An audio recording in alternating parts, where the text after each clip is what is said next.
estar estudiando Mateo capítulo 6 y verso 1, y yo le he titulado al tema de esta noche, Cuídate de la justicia propia. Dice la palabra del Señor en Mateo 6:1, cuídense de no practicar su justicia delante de los hombres para ser vistos por ellos. De otra manera, no tendrán recompensa de su Padre que está en los cielos. Es importante recordar que Jesús explicó en forma de dichos sabios que la verdadera felicidad, la vida satisfactoria y significativa se encuentra en el reino de los cielos, y que los que pertenecen al reino de los cielos se caracterizan por humildad, por misericordia, por paz y por un compromiso con la justicia. Luego de hablar de las bienaventuranzas, Jesús pasa a explicar que el requisito para entrar en el reino de los cielos es una justicia superior a la de los escribas y de los fariseos en Mateo 5:20. Ellos entendían la justicia de los escribas y los fariseos como la justicia que Dios esperaba. Entonces Jesús necesita aclarar y explicar por qué la justicia de los escribas y de los fariseos no es verdadera justicia, y muestra que los escribas han estado interpretando la ley enfocándose en las acciones externas solamente, cuando a Dios lo que le importa son las intenciones del corazón. Él explica, por ejemplo, que el asesinato no es algo casual, sino que el asesinato nace y se inicia en una actitud de superioridad en el corazón hacia el otro, que luego se manifiesta en enojo y ofensas, y desde ahí el mandamiento para Dios ya está quebrantado. Jesús explica también que el adulterio se origina en una intención del corazón que le da lugar a la lujuria, y también que el divorcio se da por una visión distorsionada del pacto matrimonial que abre puertas en la mente, en el corazón, a la infidelidad, y que va a terminar abriéndolas más adelante. Él también muestra que las fórmulas compuestas por los escribas para juramentos falsos también profanan el nombre de Dios y no incumplen el mandamiento como ellos creen hacerlo. Y también Jesús explica que la justicia que se toma con las propias manos es incumplir el mandamiento de Dios, porque Dios ya dijo que de él es la venganza. Y él termina haciendo un llamado para amar a los enemigos y a orar por ellos, pero luego de este llamado, él explica que para entrar al reino de los cielos hay que ser perfectos. Explicamos que esta perfección a la que Jesús nos llama no es una perfección en el sentido de impecabilidad, sino en el sentido de integridad. Se necesita de una devoción a Dios de corazón que incluya la mente y las acciones. Es el mismo llamado que el Antiguo Testamento hacia la santidad, un llamado a pertenecer a Dios de todo corazón, un llamado a caminar con Dios, un llamado a vivir creciendo en el conocimiento de Dios, así como en amor, un llamado a buscar la madurez. Y él explica también que la clave para alcanzar esta perfección es la relación con el Padre. Y en realidad esto es fácil, porque cuando uno es impactado por el mensaje del evangelio y logra conocer el amor de Dios y logra ver que el Señor no pone grandes requisitos para entrar al reino de los cielos, sino que se lo ofrece a los pobres en el espíritu y no les pide nada más que hambre, es natural el querer alcanzar esa perfección, es natural el seguirlo devotamente, es natural el querer amarlo, el querer conocerlo, el querer servirlo. De hecho, es algo que viene incluido en la nueva vida que Dios da a los humildes, a los pobres en espíritu, a los que lloran su pecado, a los que tienen hambre y sed de justicia. Pero Jesús quiere advertir a sus discípulos de un primer peligro que se va a presentar en la vida cristiana. Hay un deseo de agradar a Dios, pero hay un peligro. Nuestra naturaleza humana va a querer atender este llamado a la perfección, atender este llamado a la devoción, pero lo va a querer hacer desde su propia cuenta y no desde la relación con el Padre. Y Jesús usa este enlace entre el llamado a ser perfectos y el inicio del capítulo 6 para advertirnos de ese peligro. Nosotros deberíamos leer de manera continua. Sean perfectos como su Padre en los cielos es perfectos. Pero tengan cuidado de que al buscar esa perfección terminen haciendo su propia justicia delante de los hombres para ser vistos por ellos. Porque entonces no van a alcanzar la recompensa de la perfección de parte de la relación con el Padre Celestial. O sea, van a perder el enfoque y no van a alcanzar el llamado, no van a entrar a disfrutar del reino si no se dan cuenta de que está ese peligro. ¿Por qué? Porque el llamado está, la pasión está, el anhelo de la perfección, de ser más espiritual, de agradar a Dios, viene con la nueva vida, pero la naturaleza pecaminosa sigue ahí, la carne sigue ahí. Entonces la carne va a tratar de decirles, sí, puedes alcanzar la perfección, pero aquí hazlo por tus propias fuerzas.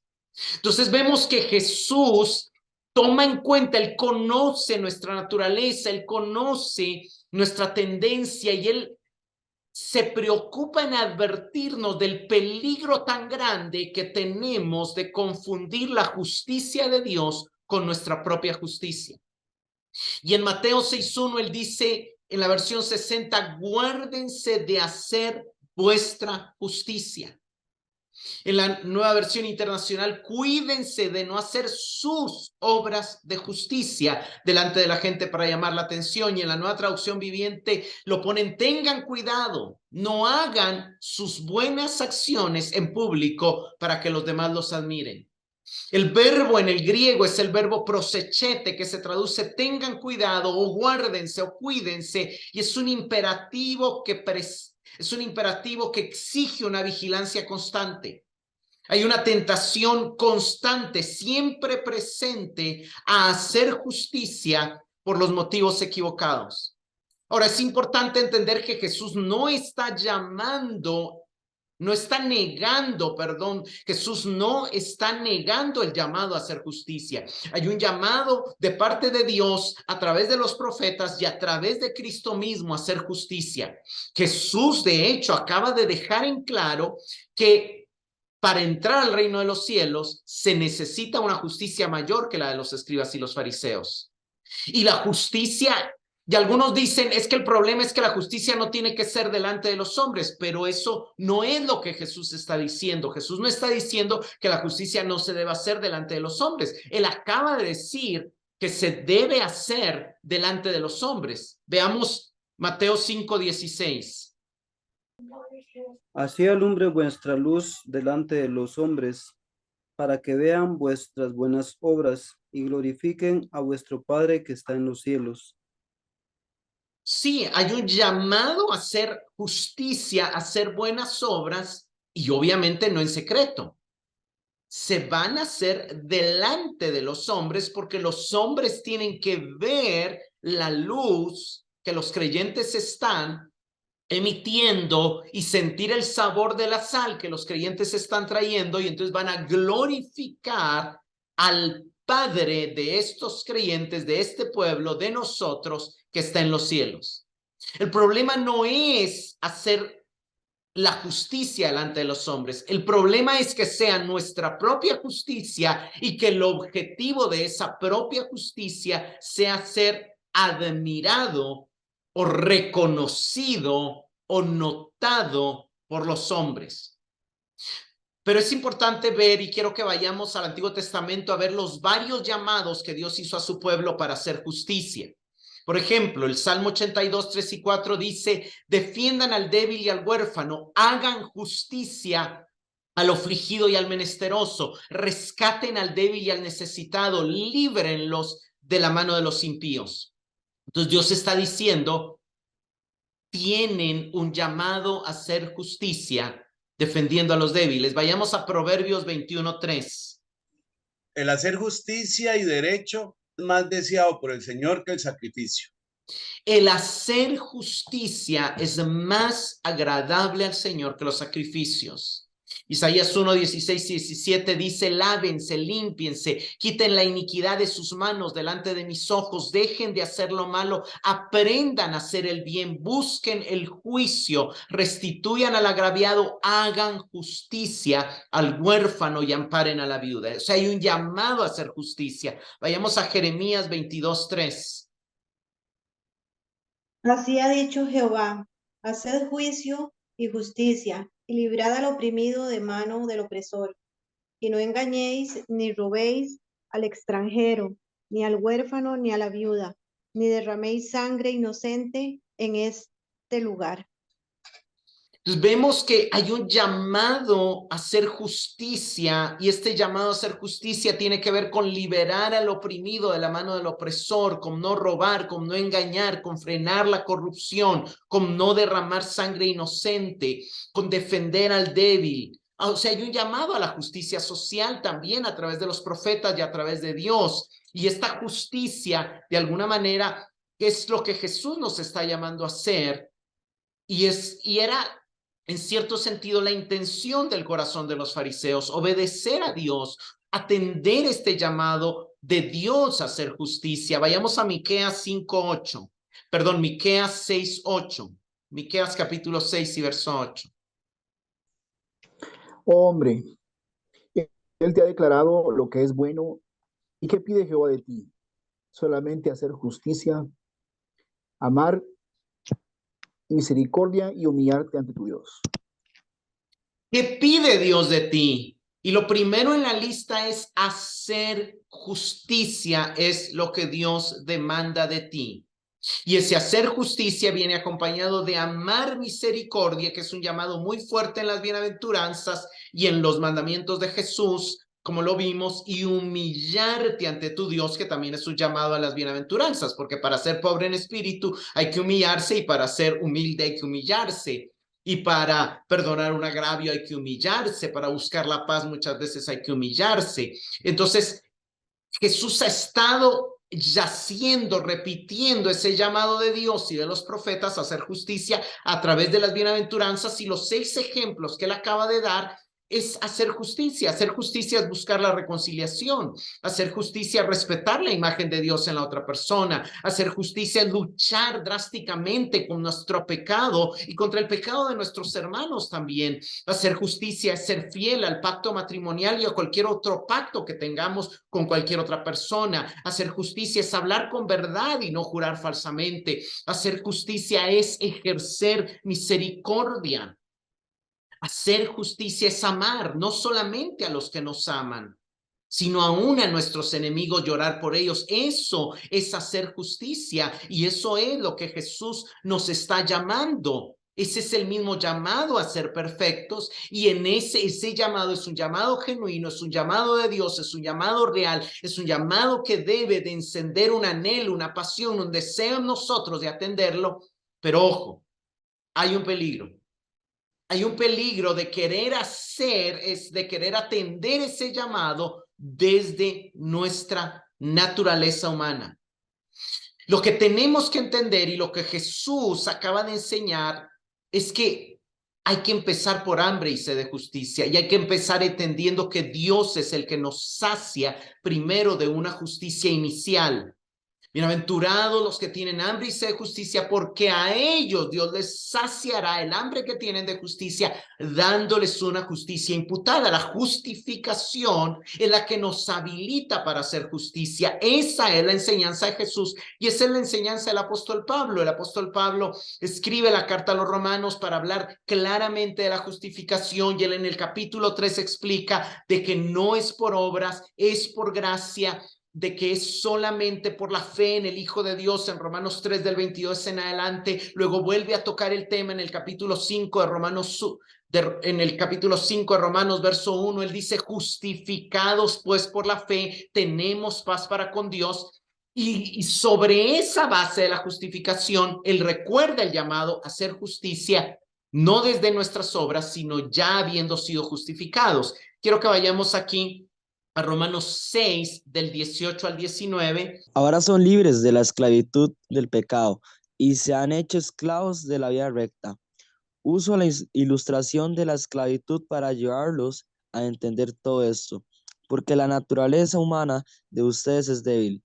En el pasado se dejaron esclavizar por la impureza y el desenfreno, lo cual los hundió aún más en el pecado. Ahora deben entregarse como esclavos a la vida recta para llegar a ser santos. En el griego, en el verso 18 dice, libertados del pecado, vinieron a ser siervos de la justicia.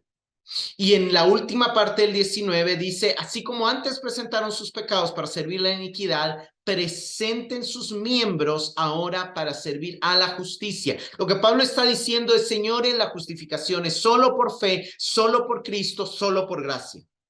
Pero si estamos justificados, ahora tenemos una deuda con la justicia. La justicia, la justicia recibida en la justificación nos habilita para hacer justicia. Sí, Dios nos llama a hacer justicia, pero también nos habilita. Veamos a Romanos 8, 3 y 4. Porque lo que era imposible para la ley, por cuanto era débil por la carne, Dios enviando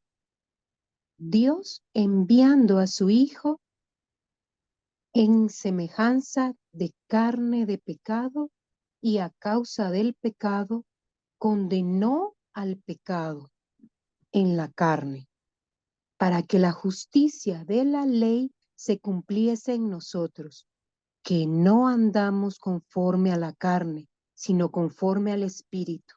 Palabra de Dios. Ven qué interesante. Pablo está diciendo, señores, nos justificaron y nos dieron nueva vida para que la justicia de la ley se cumpliera en nosotros. Dicho de otra manera, para que hagamos la justicia que Dios quiere que hagamos, para que hagamos la justicia de la ley, para que vivamos conforme a la ley. Pero eso sí, no según la carne, sino según el Espíritu. No una justicia falsa imitada por la carne, porque la carne no la puede hacer, sino una justicia verdadera que brote del Espíritu, de la nueva vida en nosotros. Vayamos a 1 Juan 2:29. Si sabéis que Él es justo, sabed también que todo el que hace justicia es nacido de Él.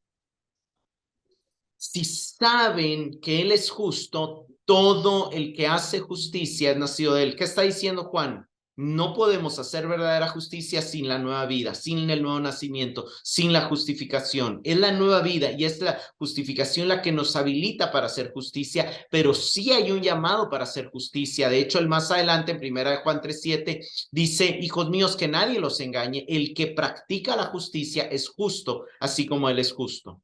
Y luego dice, en esto se reconocen los hijos de Dios y los hijos del diablo, en el 3:10. Todo aquel que no practica la justicia no es de Dios. Entonces, Juan, Pablo y Cristo nos están diciendo que hay una justicia que Dios nos da en la justificación que produce como resultado que nosotros hagamos justicia.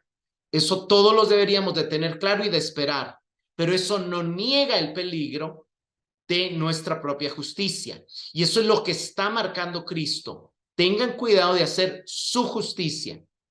No tengan cuidado de que Dios sobre justicia en nosotros, de que por la nueva vida en el Espíritu hagan justicia, sino de hacer su propia justicia en la carne, pensando en las cosas de la carne, que es ser visto por los hombres, que eso sería hacer la propia justicia. Y aquí quiero que vayamos a ver cómo este peligro está reflejado en otras partes de la Escritura de manera muy clara y muy fuerte. Quiero que vayamos a Gálatas 2 y tal vez leamos del 11 al 13. Gálatas capítulo 2 del 11 al 13. Pero cuando Pedro vino a Antioquía, le resistí cara a cara, porque era de condenar. Pues antes que viniesen algunos de parte de Jacobo, comía con los gentiles, pero después que vinieron, se retraía y se apartaba, porque tenía miedo de los de la circuncisión. Y en su simulación participaban también los otros judíos, de tal manera que aún Bernabé fue también arrastrado por la hipocresía de ellos.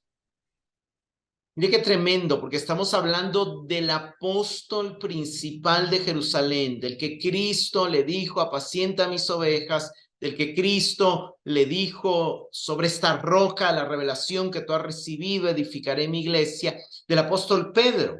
Y el apóstol Pedro lo vemos en una ocasión practicando su propia justicia. Pero Pablo explica claramente que lo hizo porque tuvo temor de los de la circuncisión. ¿Cómo es que Pedro llega a practicar su propia justicia?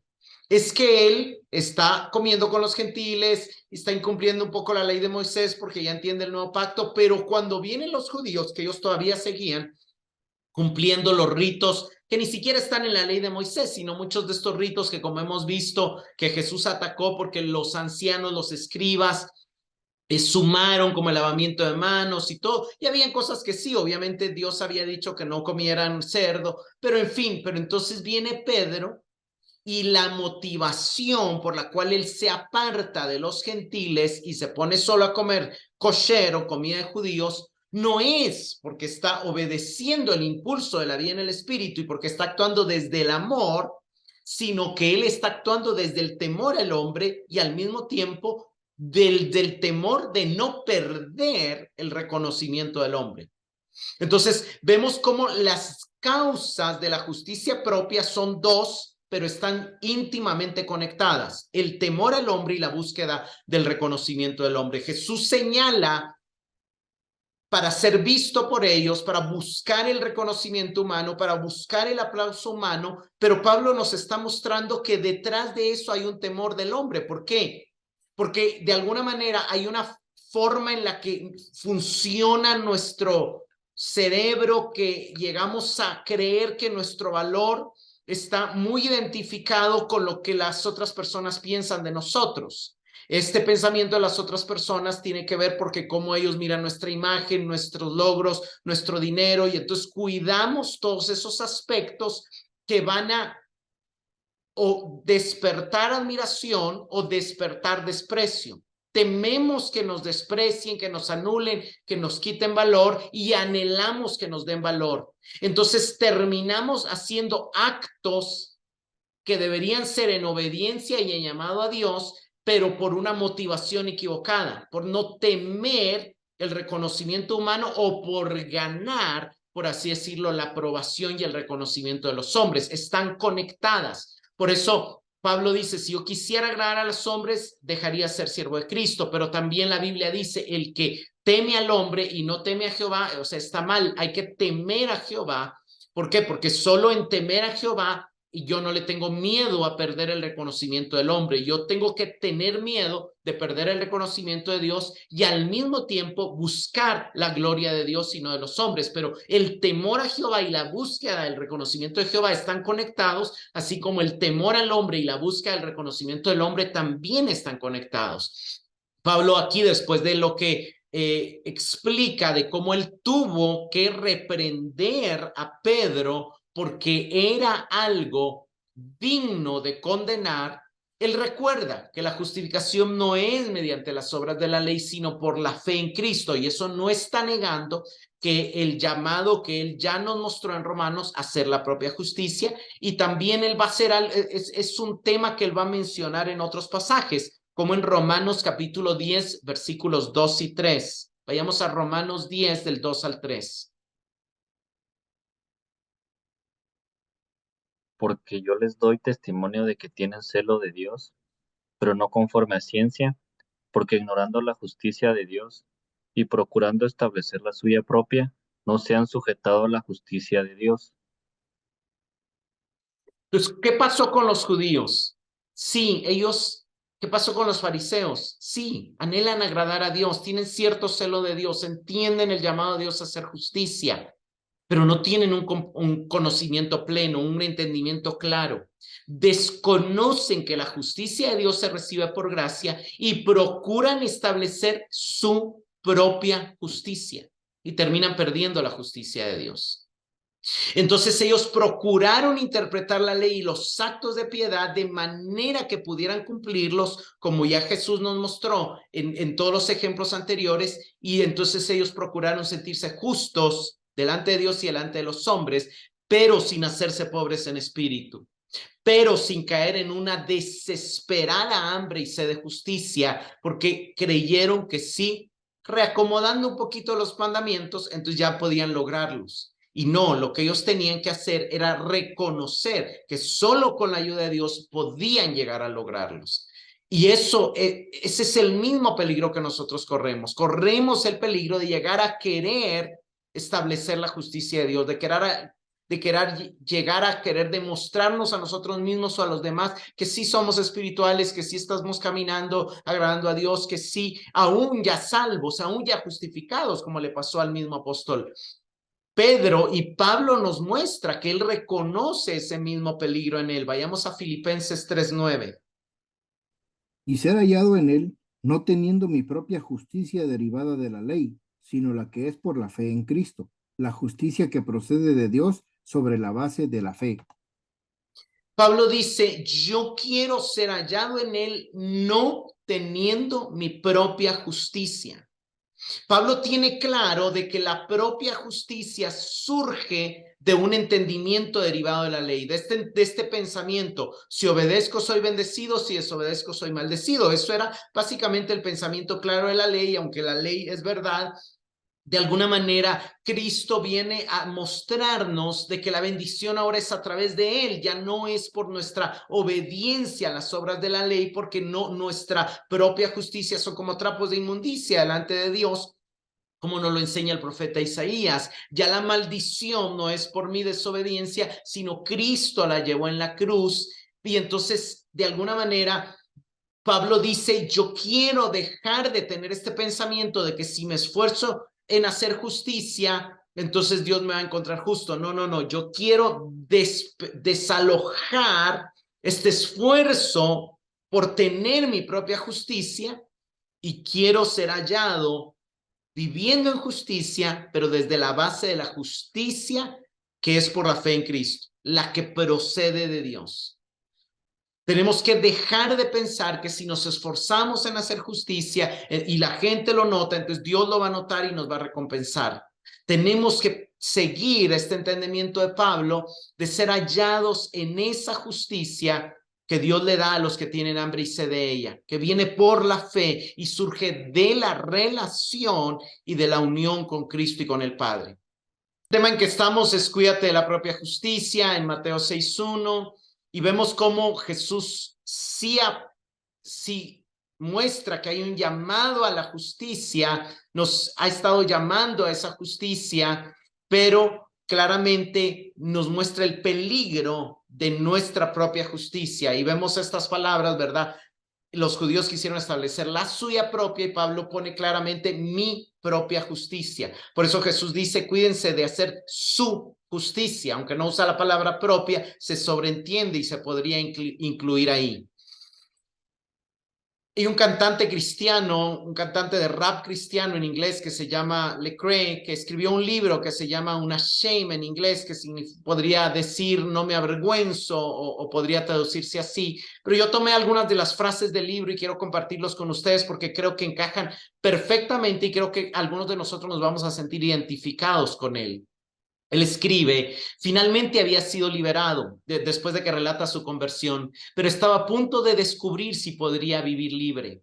Una persona puede ser removida de la esclavitud en un instante, pero toma toda una vida para que la esclavitud sea removida de una persona. Esta es una verdad, hermanos. De alguna manera tenemos que entender que cuando llegamos al evangelio podemos entender la gracia, podemos entender, pero nuestra mente todavía no piensa en gracia de manera automática. Nuestra mente sigue pensando con fórmulas legalistas, sigue pensando en que las cosas en el mundo no son gratis, porque es cierto, las cosas en el mundo no vienen gratis. Entonces sigue habiendo esa necesidad de pagar una penitencia o de hacer buenas obras o de agradar a Dios o de demostrar. Y esto es parte de lo que yo creo que todos hemos vivido, pero él lo puso en palabras con los que nos va a ser fácil identificarlos.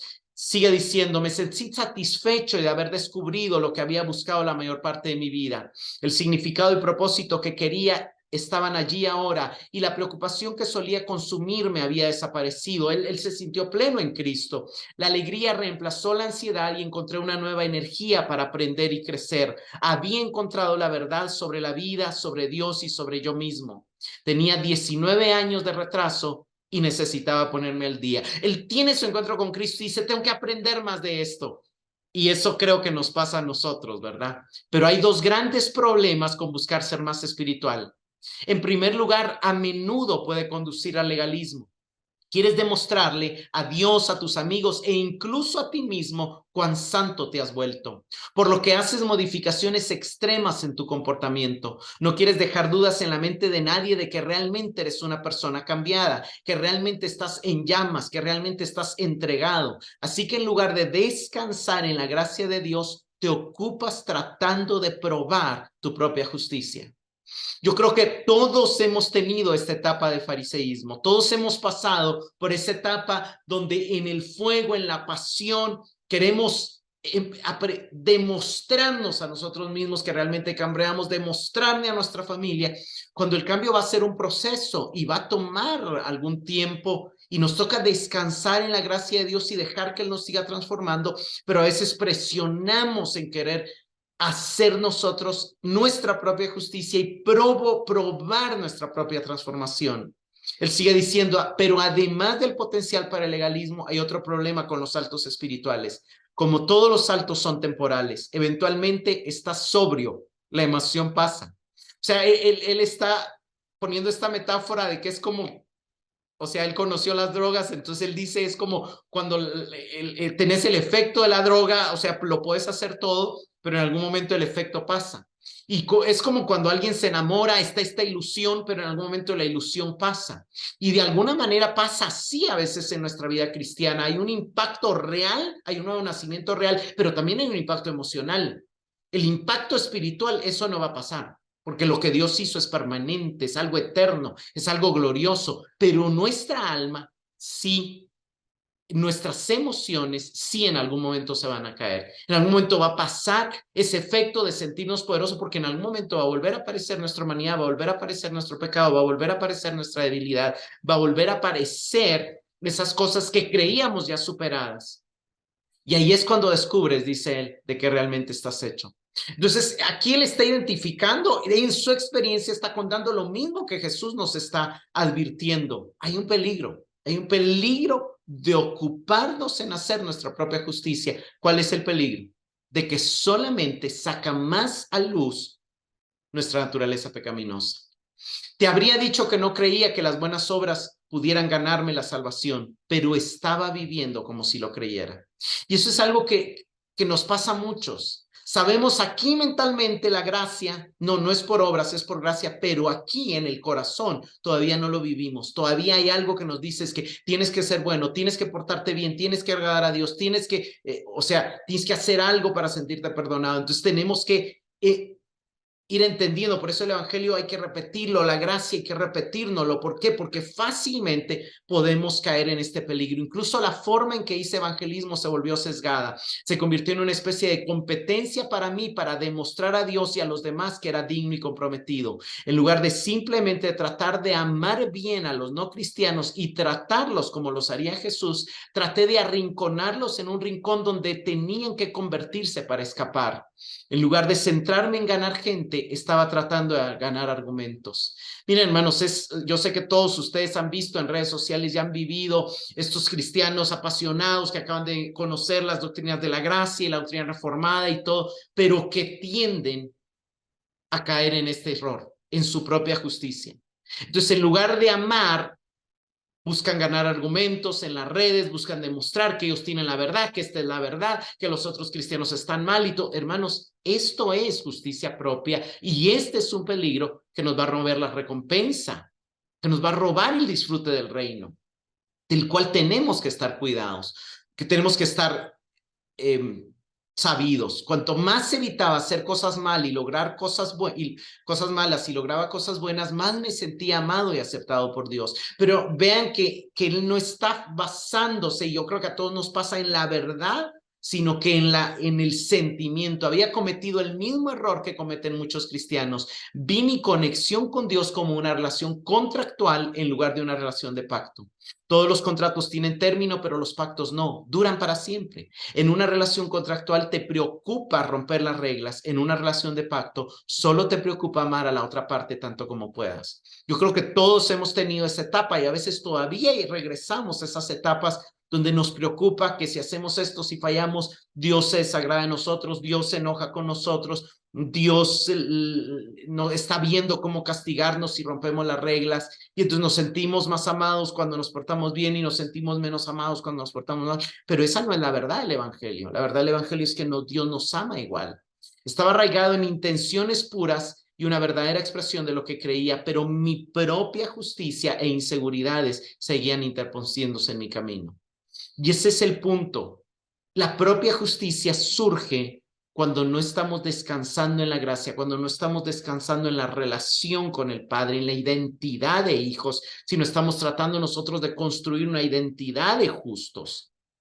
Durante este periodo de mi vida fui lo que el apóstol Pablo llamó un fariseo de fariseos. Estaba dirigiendo estudios bíblicos, ofreciéndome como voluntario con jóvenes con problemas, poniendo todo el dinero que ganaba en una organización sin fines de lucro.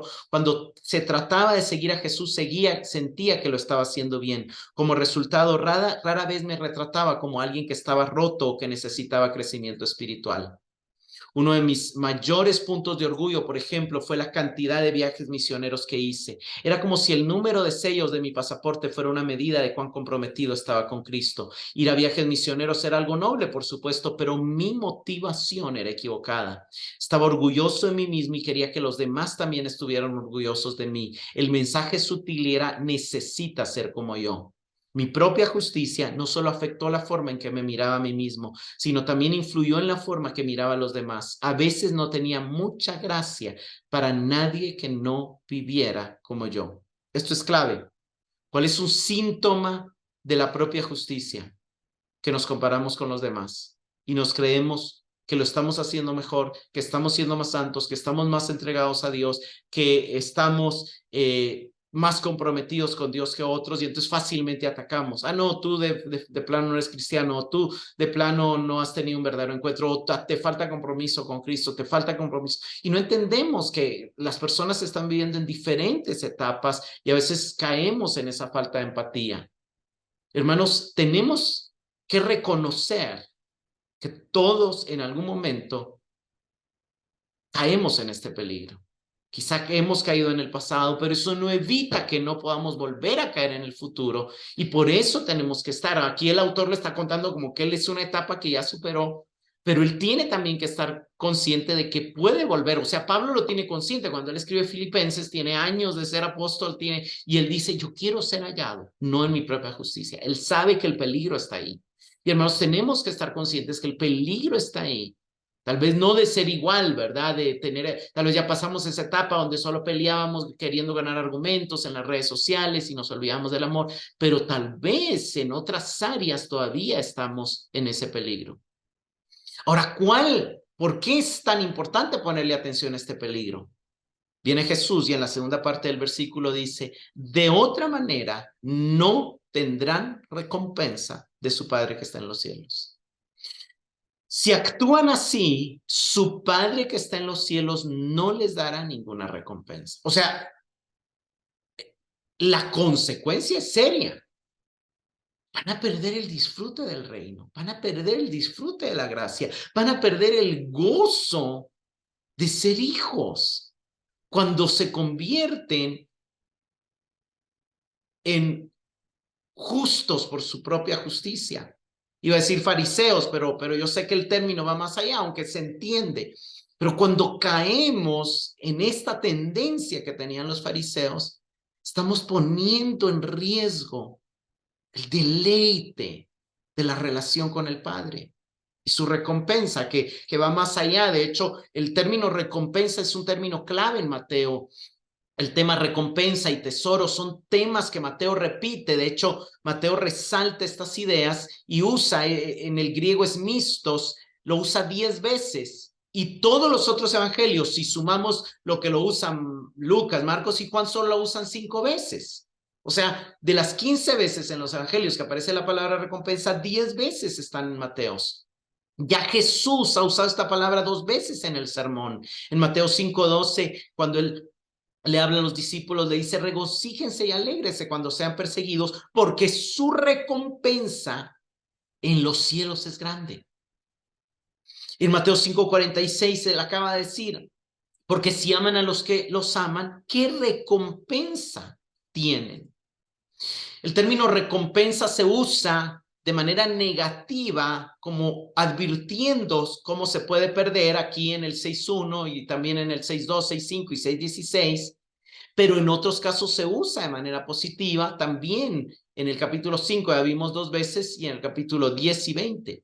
También está estrechamente ligada con la palabra tesoro, que aparece 7 veces en Mateo. Y lo que Mateo nos está diciendo es que Dios, el Padre, se describe a menudo como alguien que recompensa a los que son buenos, o que le roba la recompensa, o recompensa negativamente a los que son malos. A Dios se le ve a alguien como alguien que retribuye justamente. Aquí nos toca recordar Hebreos 11:6. Es necesario que el que acerca a Dios crea que Él existe y que recompensa a los que le buscan. O sea, es necesidad de ver a Dios como un Dios justo. Ahora, algunos dicen que este tema de recompensa se entra en conflicto con el Evangelio de la Gracia, pero no. Aunque sí, la recompensa puede indicar una remuneración por el trabajo realizado, en algún momento se puede traducir salario y en varias ocasiones se traduce salario, también puede significar un reconocimiento de parte de Dios por una acción o por un carácter digno de alabanza. Sin embargo, no hay conflicto y las doctrinas de la recompensa no niegan la justificación solo por la fe. Tanto Jesús como Pablo, que enseñan, Jesús ya enseñó que Dios da justicia a los que tienen hambre y sed, y que eso no es ningún trabajo tener hambre y sed, simple y sencillamente una manifestación de la necesidad. Luego Dios espera justicia, pero habiéndola ya dado. Pablo nos dijo lo mismo en Romanos. Pero vemos aquí que tanto en Mateo, la recompensa que Dios concede también hay que tener en cuenta que es desproporcionadamente mayor de lo que merecemos, demostrando así claramente que el juicio divino no consistirá en un estricto sistema de méritos. El tema en Mateo 6:1 es que el criterio usado por Dios en el juicio escatológico para determinar si la justicia de uno es verdaderamente justa, o sea, si fuimos verdaderamente justificados, se va a expresar en una justicia práctica. Pero el punto de Jesús es que la persona que realiza actos de justicia para el aplauso humano no merece ninguna recompensa a los ojos de Dios, o no es bien visto a la vista de Dios o al juicio de Dios. ¿Cómo recompensa a Dios? Por un lado, dándonos disfrute aquí, y por otro lado, dándonos amplia entrada al reino de Dios. Eso se pierde cuando caemos en el peligro de la justicia propia. Charles Quall comenta: Jesús estaba recordando a sus discípulos que Dios y los seres humanos a veces tienen 2 perspectivas diferentes sobre las acciones que realizan las personas. Lo que puede parecer loable desde un punto de vista humano puede parecer despreciable desde una perspectiva divina. Lo que puede parecer insignificante desde un punto de vista humano puede ser digno de una recompensa desde una perspectiva celestial. Por lo tanto, los discípulos de Jesús deben decidir si realizarán actos de justicia para el placer de la audiencia humana o para el placer de la audiencia celestial, si desean agradar a Dios o si desean impresionar a otros. Como ya vimos, las bienaventuranzas no iban a traer aplausos de los hombres. Los hombres no le iban a aplaudir a un pobre en espíritu, a uno que llora, a un manso, a un misericordioso. No son cosas que los hombres normalmente aplauden, pero son cosas que Dios aplaude. Por otro lado, los hombres sí aplauden al superespiritual, al que ayuna mucho, al que ora mucho, al que es generoso, pero Dios ve el corazón. Y si Dios ve que la motivación no es Él, Dios no lo aplaude. Y eso es lo que Jesús nos está enseñando y lo que vamos a ver de manera detallada en estos 3 ejemplos que ya mencioné. Es importante, hermano, recordar que la Biblia es clara en enseñarnos que no necesitamos hacer nada para ser salvos. La salvación es por fe, es por gracia. Para obtener la salvación no existen términos ni condiciones. Necesitamos simple y sencillamente responder a la invitación de Dios y recibir lo que Él nos ofrece. Pero la economía de Dios va mucho más allá de la salvación. Él no solamente quiere no mandarnos al infierno. Él anhela recompensarnos en su reino. Y después de que somos salvos es necesario que entremos en el reino venidero para recibir una recompensa. Por lo tanto, ser salvos por la gracia es una cosa y ser recompensados conforme a la manera en que seguimos al Señor es otra. Dios nos salva para que disfrutemos de su reposo hoy, pero no recompensa para que disfrutemos del reposo en plenitud, del reposo completo en la era venidera. Hermanos, todos los que creen en Cristo por la fe llegarán al cielo. Pero en el cielo no todos tendrán el mismo nivel de responsabilidad, de gloria, por un lado, pero por otro lado, en la tierra no todos los cristianos viven con el mismo nivel de paz, de gozo y de relación con Dios. ¿A qué se debe? A la bienaventuranza, a la propia justicia, al atender estas palabras de Jesús.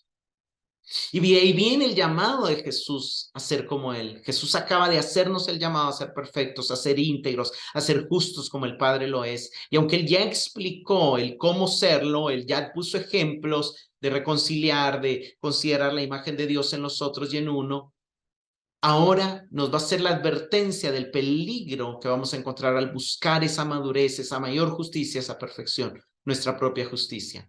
¿Por qué es tan peligrosa nuestra propia justicia? Porque nos va a robar la recompensa, nos va a robar el disfrute de ser creyentes. Y Jesús va a tomar ejemplos, ya no de las interpretaciones de la ley de los escribas, que ya los puso en el capítulo anterior, sino que ahora va a seguir, que vamos a ver en los siguientes estudios, ejemplos de los actos de piedad de los fariseos conocidos como los 3 pilares del judaísmo. Jesús no va a negarlos, pero va a tratar el tema de la intención en cada uno de ellos. Jesús ahora, quiero aquí, este es un punto que quería en los temas anteriores, pero no había encontrado el espacio, pero quiero aquí recordar y mostrar cómo Cristo es el único con la mayor justicia y cómo el estar unidos a Él también nos da esperanza para poder hacer una justicia verdadera. El primer ejemplo que Cristo puso fue el tema del asesinato y de la ira y del enojo y de la superioridad. ¿Y por qué nos pide eso? Porque Él lo vivió. Jesús, en lugar de enojarse con nosotros por nuestro pecado y echarnos en cara su superioridad, que sí la tenía, se hizo siervo, lavó nuestros pies y murió por nuestro rescate. Vino para reconciliarnos con Dios, aunque nosotros éramos enemigos de Él. Luego Él toca el tema de la codicia, la lujuria. Y Jesús, en lugar de codiciar nada de lo que nosotros somos o tuviéramos, que por cierto no era nada codiciable, tuvo compasión de nosotros al ver cómo el mal había distorsionado nuestro diseño y vino para restaurarnos al diseño original. Luego toca el tema del divorcio y vemos cómo Jesús, en lugar de tratarnos como infieles al pacto, porque nos fuimos tras otros dioses, Él inauguró el nuevo pacto y en lugar de repudiarnos, que sí tenía derecho por nuestra infidelidad, nos acercó más a Él. Eso es maravilloso. Luego tocó el tema de los juramentos falsos y vemos cómo Jesús, en lugar de jurar falsamente o de ocultar las verdades incómodas, proclamó la verdad por la cual Él fue crucificado para darnos a conocer su verdadero amor.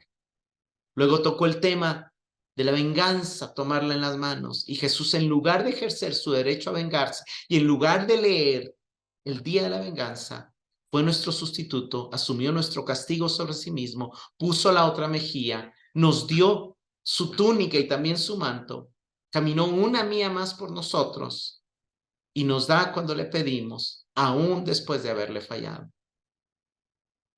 Y al pedirnos amar a los enemigos, lo hace porque Él, cuando aún éramos sus enemigos, mostró su amor para con nosotros. Si algo tenemos que tener claro es que Jesús nunca hizo su propia justicia y nunca promovió la propia justicia. Es cierto, que él le dijo al joven rico, ve y vende todo lo que posee y dáselo a los pobres. Pero en otra ocasión le dijo, a los pobres siempre los tendréis con vosotros. Cuando ya querían darle a los pobres por su propia justicia, no se los permitió. Pero cuando querían pretender que estaban haciendo justicia, le mostró al joven rico que no era así. Como escribe Oscar Wilde, la conversión de un publicano en un fariseo no le habría parecido a Jesús ni mucho menos un gran logro.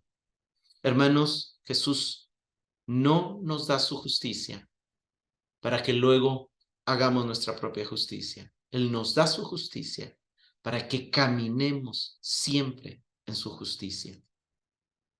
Como preguntas de reflexión, ¿has notado en tu propia experiencia que aunque recibiste la salvación por gracia, muchas veces tu mente sigue pensando en tu relación con Dios con fundamentos legalistas?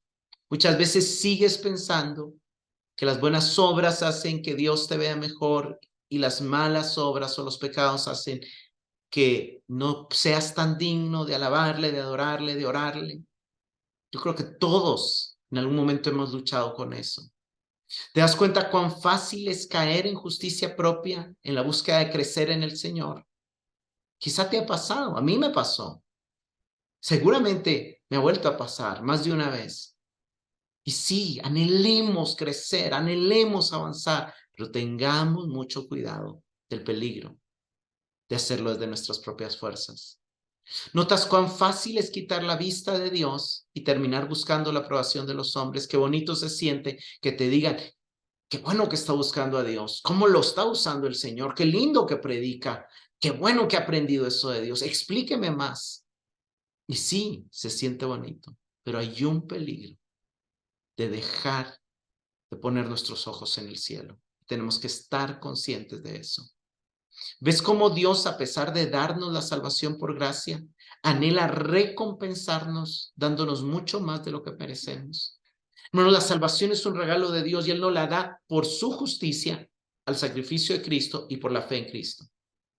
Pero Él quiere darnos aún más y Él quiere demostrar que Él es justo, también no negando por completo nuestras obras, pero Él quiere que esas obras estén fundamentadas en su nueva vida, en su naturaleza, en la habilitación que Él nos da por su Espíritu, no en nuestra naturaleza humana. Señor, te damos gracias por tu palabra. Señor, necesitamos tanto escuchar y atender este llamado, porque sí, Señor, reconocemos que es un peligro en el que hemos caído y en el que fácilmente tendemos a caer. Perdónanos, Señor, porque confundimos tan fácilmente nuestro anhelo por agradarte, por caminar a la madurez, por buscar la santidad, la perfección, el amarte, en terminar agradando a los hombres, en terminar construyendo nuestra propia justicia, en terminar creyéndonos buenos, creyéndonos que ya lo logramos. Pero te pedimos perdón, Señor.